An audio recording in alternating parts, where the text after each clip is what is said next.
عليكم ورحمة الله وبركاته. الحمد لله والصلاة والسلام على رسول الله. اللهم صل على سيدنا محمد اللهم صل عليه وسلم.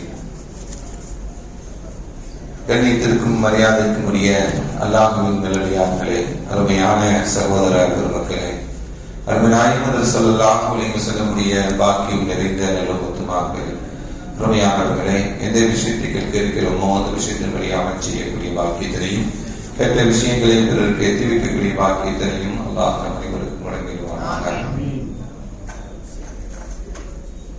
புனிதமான ரமலானை அடைந்தோம். மீதம் இருக்கக்கூடிய நாட்களிலும் பரிபூரணமானவரின் நோற்று இந்த வரங்கள் அவர்களும் செய்யக்கூடிய பாக்கியத்தினையும் புனிதமான லைலத்துல் கத்ருடைய இரவை அடையக்கூடிய நல்ல தௌஃபீக்கினையும் அல்லாஹ் அனைவருக்கும் வழங்கிடுவானாக.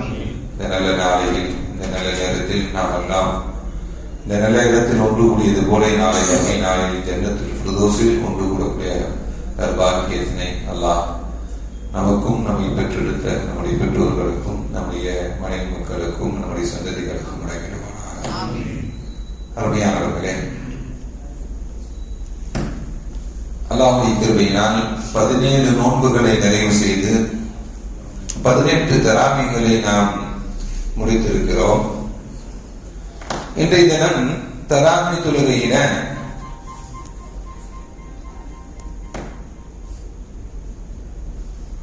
ஓதப்பட்ட சூரா சூரத்து சஃபா, சூரத்து ஃபாத்திர், சூரத்து யாசீன், சூரத்து சாஃபாத் ஆகிய 4 அத்தியாயங்கள் இன்றைய தினம் ஓதப்பட்டது.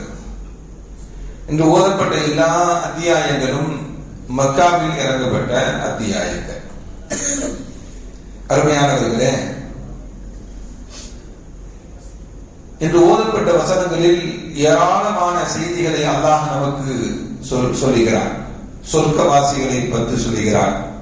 சொர்க்கவாசிகளா சொர்க்கத்துக்கு போன பிறகு அதுகப அன்னல் ஹசன், எங்களுடைய கவலைகள் எல்லாம் நீங்கி வச்சு அல்லாஹ்வை புகழ்ந்து சொல்லக்கூடிய வார்த்தைகள் எல்லாம் இன்று ஓதப்பட்ட வசனங்களில் இருக்கக்கூடிய செய்திகள்.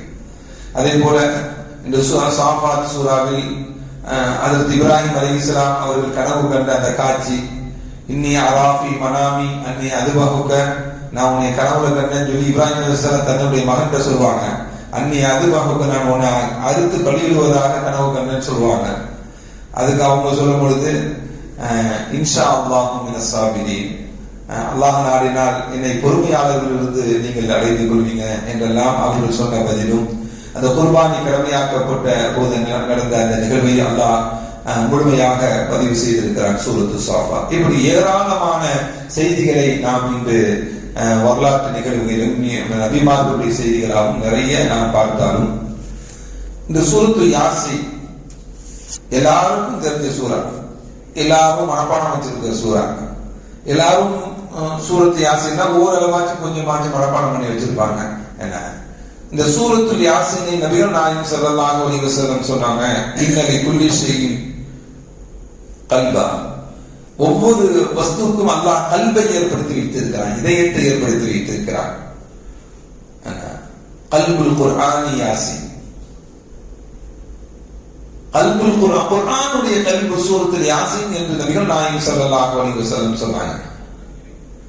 மன் கரஅஹா ஃபகஅன்னமா கரஅ 10 மர்ராத், யார் ஒருவர் இந்த சூராவை ஓதுகிறாரோ 10 தடவை திருக்குர்ஆனை ஓதிய நன்மை கிடைக்கப்பெறும் என்றெல்லாம் ஹதீஸ்களுடைய வரிகளில் நாம் காண முடியக்கூடிய செய்தி. மன் கரஅ ஃபீ லைலத்தின், யார் ஒரு இரவில் இந்த சூராவை சூரத்துல் யாசீனை ஓதுகிறாரோ குஃபிர லஹு, அவருடைய பாவங்கள் எல்லாம் மன்னிக்கப்பட்டு அவருக்கு மக்ஃபிரத் கிடைக்கும் என்றெல்லாம் நபிகள் நாயகம் ஸல்லல்லாஹு அலைஹி வஸல்லம் சொன்னாங்க. யார் ஒரு கபரில் போய் நின்று இந்த யாசீன் சூராவை ஓதுகிறாரோ மன்னரை வாசலுடைய வேதனைகள் குறைக்கப்படுகிறது என்ற ஹதீஸுடைய வாசகங்கள் எல்லாம் இருக்கிறது. இப்படி ஏராளமான செய்திகள் சூரத்துல் யாசீன் அப்படிங்கிற அத்தியாயத்தை பற்றி இருந்தாலும், சூரத்து யாசீன்ல ஒரே ஒரு வசனத்தினுடைய செய்தியை மட்டும் நாம் நினைவுபடுத்தி நாம் நிறைவுக்கு வருகிறோம். என்ன வசனம் அப்படின்னா, அல்லாஹ் சொல்லுவான், வமன் நுஅம்மிருஹு நுனக்கிஸுஹு ஃபில் ஹல்க் அஃபலா யஅகிலூன். ஒரு விஷயத்தை அல்லாஹ் சொல்லி அதை பற்றி சிந்திக்க வேண்டும் என்று நம்மை தூண்டுகிறான்,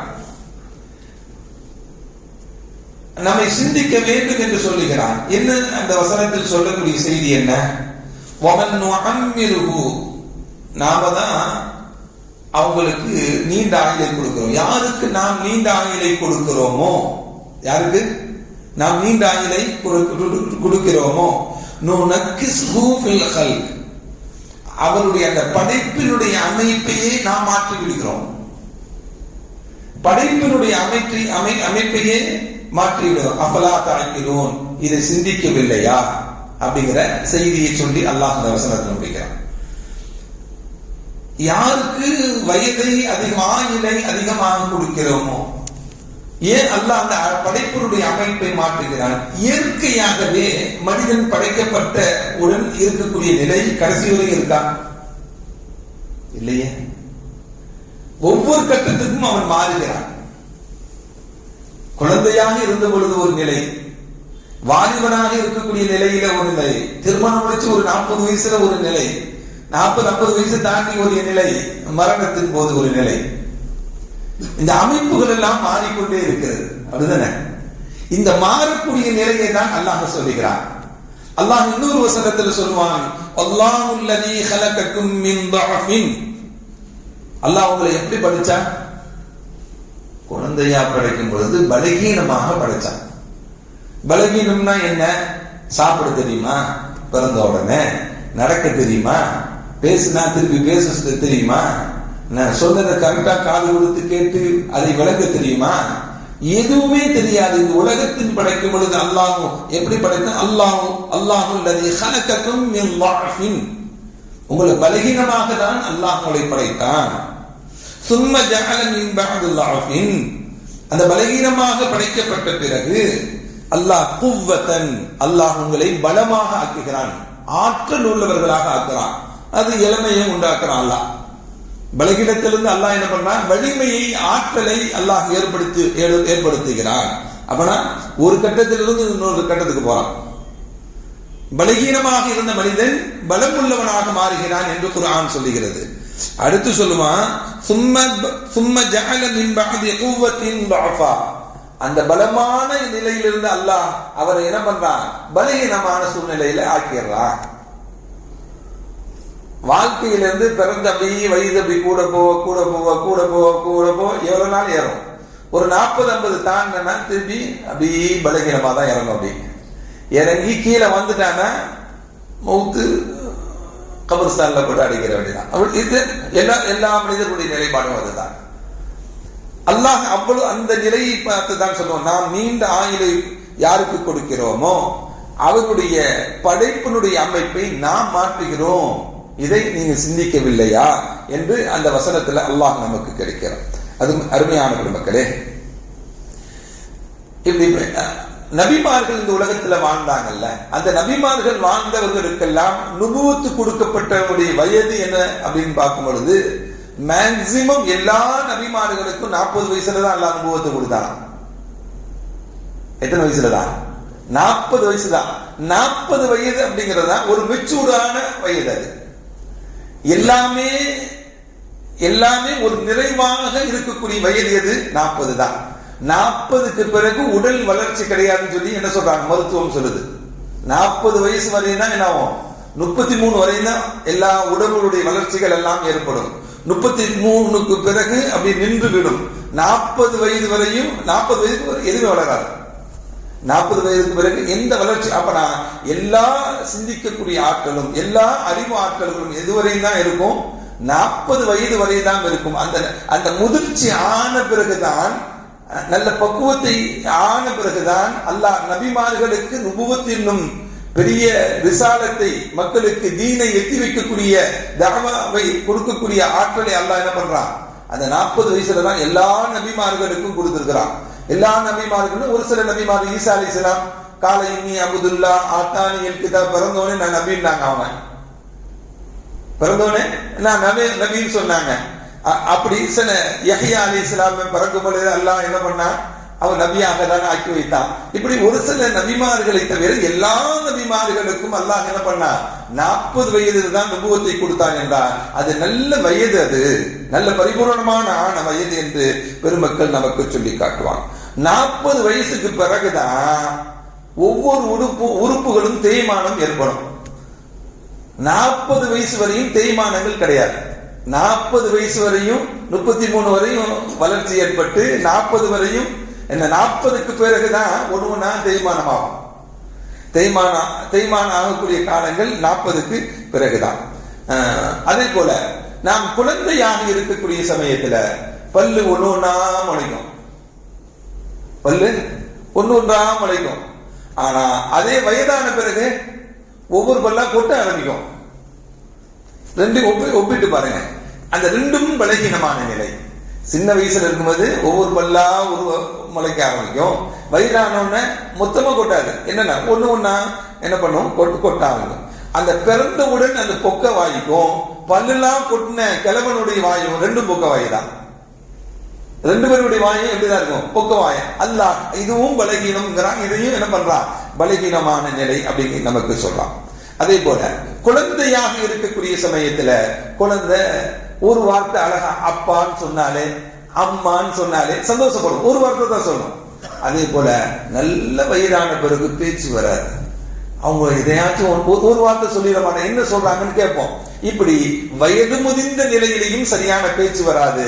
சிறுபிராயத்திலையும் என்ன பண்ணாது, பேச்சு என்பது ஏற்படாது. இங்கேயும் குறைவு பேச்சு, அங்கேயும் குறைவு. அப்ப ரெண்டுமே பலகீனம் அப்படிங்கிறத அல்லாஹ் என்ன பண்றான், நமக்கு சொல்லி காட்டுகிறான். அதே போல சின்ன வயசுலையும் குழந்தையாக இருக்கும் பொழுதும் தானாக உண்ண மாட்டோம், ஊட்டி தான் விடணும். ரொம்ப வயசு கை கால்லாம் தளர்ந்து போன பிறகும் என்ன பண்ண முடியாது, சாப்பிட முடியாது. ஊட்டி தான் விடணும், சாப்பிடுறதுக்கு ஊட்டி தான் விடணும். அதே போல குழந்தையாக இருக்கும் பொழுது நாம் தானாக குளிக்க முடியாது. அதே போல கை காலெல்லாம் இழந்து படுத்த படுக்கையா ஆனா என்ன ஆயிடுவோம், யாரையாவது தூக்கிட்டு போய் தான் நம்ம என்ன பண்ணணும், குளிக்க வைக்கணும். ரெண்டுமே பலகீனமான நிலை.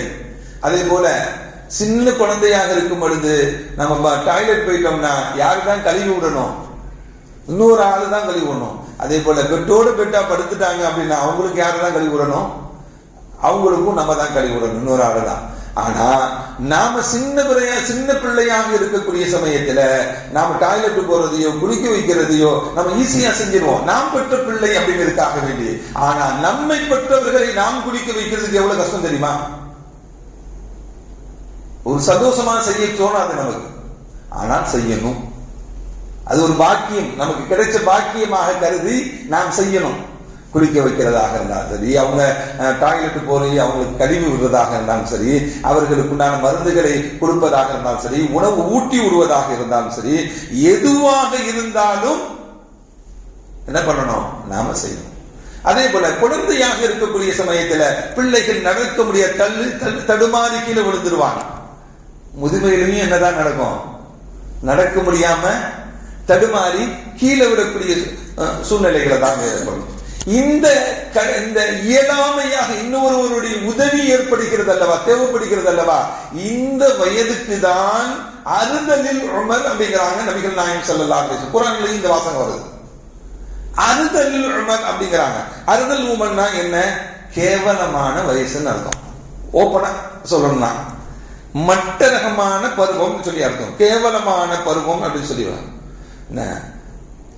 சுயமாக செயல்பட முடியாத பருவம் சொல்லி வச்சுக்கலாம். அழகா சொல்லணும்னா சுயமாக செயல்பட முடியாத பருவம் தான் எது, அறுதலில் உமர். இந்த அறுதலில் உமரில் இருந்து நபிகள் நாயகம் ஸல்லல்லாஹு அலைஹி வஸல்லம் அதிகமாக பாதுகாப்பு தேடியிருக்காங்க. ஏன்னா தன்னுடைய தேவையை தானே செய்ய முடியாத அந்த பருவம் இருக்கிறது அல்லவா, அது மற்றவர்களை சிரமப்படுத்தி விடும் என்பதற்காக வேண்டி அல்லாஹ்வும்ம இன்னி அஊது பிக மின் அறுதலில் உமர், யா அல்லாஹ் சுயமாக நான் செயல்படாமல் இருக்கக்கூடிய நிலையிலிருந்து என்னை பாதுகாப்பாயாக. ஸல்லல்லாஹு அலைஹி வஸல்லம் 63 வயசுலேயே மௌத்தாயிட்டாங்க. கடைசி வரையும் மற்றவர்களுடைய உதவியை பெருசா என்ன பண்ணல, அல்லாஹ் அவங்களுக்கு ஏற்படுத்தி கொடுக்கல. அபூபக்கர் சித்திக் அவர்களும் அவங்க எத்தனை வயசுல, 63 வயசுல, என்ன அவங்க எல்லாம் ஒரு கட்டத்தில் அவர்கள் யாருடைய உதவிகளும் தேவைப்படும் அப்படிங்கிற நிலையில வாழாம என்ன அப்படி வாழாமல் இருப்பதற்கு பிரார்த்தனை செஞ்சிருக்காங்க, பாதுகாப்பு தேடி இருக்காங்க. நாமும் என்ன பண்ணணும்? அறுதலில் உமரில் இருந்து சுயமாக செயல்பட முடியாத அந்த பருவத்திலிருந்து அல்லாஹ்விடம் நாம் பாதுகாக்க வேண்டும், பாதுகாப்பு தேட வேண்டும். நம்ம பிள்ளைங்க சாலியான பிள்ளைங்க தான் உருவாக்கி வச்சிருப்போம். ஆனா அவனுடைய சுயநிலை எப்பதான் தெரியும் அப்படின்னா, நாம கை கால் எல்லாம் முடங்கின பிறகுதான் நம்ம இந்த சுயநிலை தெரியும். நம்ம படிக்க வச்சிருப்போம், நல்லா உருவாக்கி விட்டுருப்போம், ஒவ்வொன்றும் அந்த பிள்ளையை உருவாக்கி வச்சிருப்போம். ஆனா நல்லா இருக்கிற வரையும் பிள்ளை நல்லா இருப்பான். நாம முடங்கிட்டோம்னு வச்சுக்கோங்களேன், அப்ப என்ன செய்யறான்னு பார்த்தாதான் அவனுடைய சுயநிலை நமக்கு தெரியும், உண்மையான நிலை நமக்கு தெரியும். என்ன அந்த நிலையில நாம என்ன பண்ண முடியாது, அவங்களை கண்ட்ரோல் பண்ண முடியாது. இருந்தாலும் அவ்வளவு இன்னொருவருக்கு சிரமம் கொடுத்து வாழ்வதில் இருந்து பாதுகாப்பு ஸல்லல்லாஹு அலைஹி வஸல்லம் கேட்டிருக்காங்க. அல்லாஹ் அவர்களுக்கும் பாதுகாப்பை கொடுத்தான். அதே போல நாமும் அறுதலில் உமர் என்ற அந்த நிலைப்பாடுகள் இருந்து பாதுகாப்பு தேடிக்கொள்ள வேண்டும் என்பதுதான் அருமையானவர்களே. அதே போல பலகீனம் அப்படிங்கிறது சிந்தனையிலையும் பலகீனம் ஏற்படும். சிந்திப்பதில்ல, யோசிக்கிறதுல, எதையாச்சும் ஒண்ணு பேசிடுவாங்க. வயசான காலங்கள்ல யோசிச்சு பேச மாட்டாங்க. குழந்தைகள் மாதிரிதான் என்ன பண்ணுவாங்க, பலகீனமா. அதே போல இந்த உலகத்தில் வாழ்ந்த நல்லடியார்கள் எல்லாம் இருக்கிறார்கள் அல்லவா, வயது அதிகமாக இருந்தாலும் அல்லாஹ் அவருடைய சிந்தனையில் எந்த சிதைவுகளும் ஏற்படுத்துவதில்லை. அல்லாஹ் என்ன பண்ணுவதில்லை, எந்த சிதைவுகளும் ஏற்படுத்துவதில்லை என்பதை நாம் நினைவில் வைத்துக் கொள்ள வேண்டும். அருமையான பெருமக்களே, அதே போல இப்ராஹிம் அலைஹிஸ்ஸலாத்துக்கு தான் முதலாக நிறைய ஏற்பட்டுச்சுன்னு சொன்னோம். அதை அல்லாஹ் கேட்கும் பொழுது அல்லாஹ் சொன்னா அது கண்ணியம்.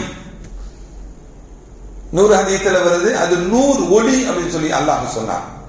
அப்படி சொன்னோன்னே இப்ராஹிம் அலைஹிஸ்ஸலாம் என்ன சொன்னாங்க அப்படின்னா, ஃபஸித் அல் நூர, யா அல்லாஹ் அந்த 100 எனக்கு அதிகப்படுத்தி கொடு. நமக்கு ஒரு முடி வந்துட்டாலும் முடி வந்துருச்சுன்னு கவலைப்படுவோம். ஒரு முடி வெள்ள முடி வந்தாலும் வெள்ள முடி வந்துருச்சே, எப்படி டை போட்டு அதை மறைக்கிறது இருக்கா இல்லையா? ஆனா இப்ராஹிம் அலைஹிஸ்ஸலாம் என்ன கேட்டாங்க, எல்லாம் இந்த நிறையை அதிகமாக்கி கொடு, இந்த கண்ணியத்தை அதிகமாக்கி கொடு, இந்த ஒளியை எனக்கு அதிகமாக்கி கொடு என்று என்ன பண்ணாங்க, அல்லாஹ் இடத்துல துவா செஞ்சதாக நாம காண முடிகிறது. அதே போல நாம இந்த வெள்ள முடிக்காக டை அடிச்சு நம்ம இளமையாக நம்ம காமிச்சுக்கிறோம். அத மார்க்கத்துல அது அனுமதி இல்லை. என்னதான் அனுமதி இருக்கு, ஸல்லல்லாஹு அலைஹி வஸல்லம் தன்னுடைய முடிக்காக வேண்டி என்ன தைச்சிருக்காங்க, என்ன பண்ணிருக்காங்க, என்ன தைச்சிருக்கிறாங்க, முடிக்காக வேண்டி மருதாணி தேய்ச்சிருக்காங்க ஸல்லல்லாஹு அலைஹி வஸல்லம். முடிக்காக வேண்டி அத்தர் தேய்ச்சிருக்காங்க. தாடிக்கெல்லாம் என்ன பண்ணுவாங்க, அத்தர் தேய்ச்சிக்குவாங்க, அத்தர் தேய்ச்சிருக்கிறாங்க, மருதாணி தேய்ச்சிருக்காங்க, என்ன தேய்ச்சிருக்காங்க. இதெல்லாம் ஸல்லல்லாஹு அலைஹி வஸல்லம் உண்டு. ஆனா அதை போட்டு மறைக்கக்கூடிய இது ரசூலுல்லாஹ்ட்ட இல்லை அப்படிங்கிறதையும் நாம நினைவில் வைத்துக் கொள்ள வேண்டும். அருமையான பெருமக்களே, அல்லாமா ஷௌகானி ரஹ்மத்துல்லாஹி அலைஹி ஒரு செய்தியை சொல்லுவாங்க.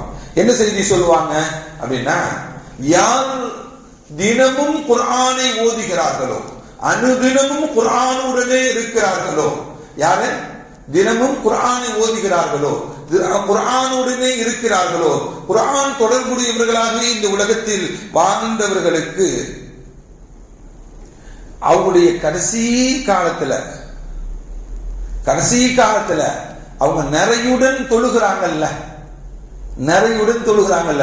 அந்த நிறையுடன் தொழுகக்கூடிய தொழுகைக்கு நன்மைகள் கூட சொன்னாங்க. நன்மைகள் கூட. இன்னொரு செய்தி என்னன்னா, யார் குர்ஆனை அதுதான் சொல்ல வந்தேன், குர்ஆனை யார் அனுதினமும் ஓதிக்கொண்டிருக்கிறார்களோ அவர்களுக்கு அந்த அறுதலில் உமர்ந்து சொன்னோம்ல, சுயமாக செயல்பட முடியாத பருவம் சொன்னோம்ல, அந்த நிலையிலிருந்து அல்லாஹ் பாதுகாப்பான். யாருக்கு?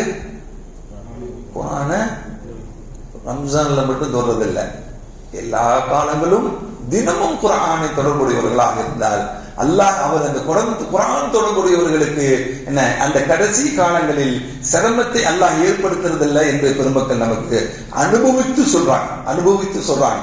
அல்லாஹ் அந்த நிலையை நமக்கு தந்தர புரிவானாக. ربنا آتنا في الدنيا حسنة وفي الآخرة حسنة وقنا عذاب النار. صل يا ربي على النبي سيدنا محمد وآله وصحبه أجمعين والحمد لله رب العالمين. صلى الله عليه وسلم. صلى الله على محمد يا رب صل عليه.